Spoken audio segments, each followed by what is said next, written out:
We've got our first big problem we're running. That's power steering fluid. Welcome back to All In Driving. In the last video, we got the Land Cruiser started. Unfortunately, we had to jump it to get it started, but it ran well. We had no real issues in the basic running of the car, but I do feel like we have another step before we can get into our second phase, which is getting the car driving. So what we're gonna do in this video, and it should be a short one, hopefully, we're gonna work on the power supply. So start with the battery and kind of troubleshoot down maybe a starter if we need it, but hopefully the battery is gonna be enough. We're gonna do a couple more radiator flushes.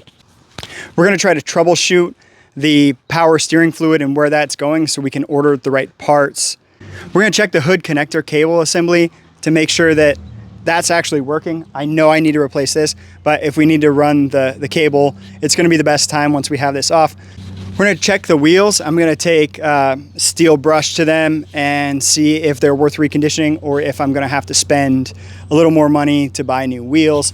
And finally, we're just gonna move the car into a spot that's a little flatter so that we can maybe jack it up here. We don't have to get it in the garage. So yeah, with that said, let's go all in. When it comes to the power source, we're eventually gonna wanna go bigger or grab a second battery once we get some really cool stuff in the truck. But for now, we're gonna stick with a 27F, which is what we had in before.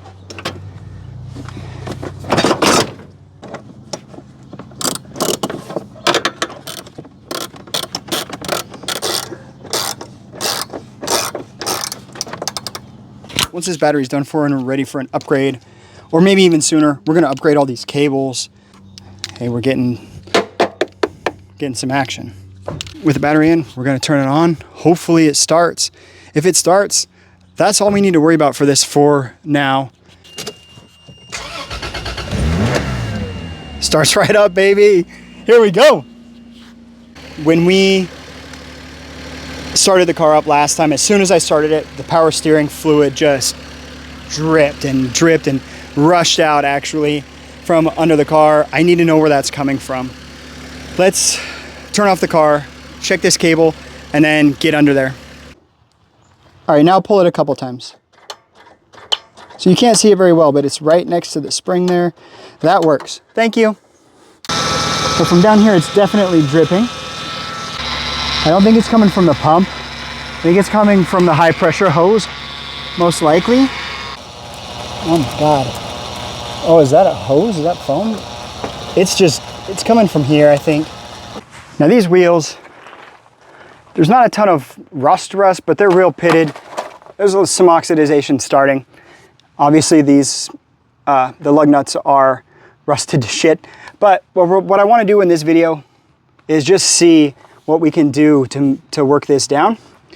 Let's put it on one. Slow that down a little bit. So there we go.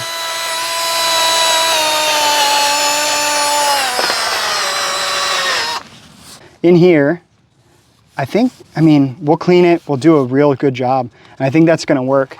I don't know what to do with the plastic caps. I think we can just kind of sand off the extra crappy paint. Moving back to the coolant, this is the first flush, and that's pretty brown and gross. So we're definitely going to, on the next flush, use some 3-in-1 radiator flush. So really, that's pretty much it for this video. What I will do is order parts so that we can get going. If this troubleshooting isn't working for the power steering, then we'll go from there. That could be an $800, $1,000 fix if we have to get everything brand new. But all I'm gonna do now is clean up and move the truck over to this left side here.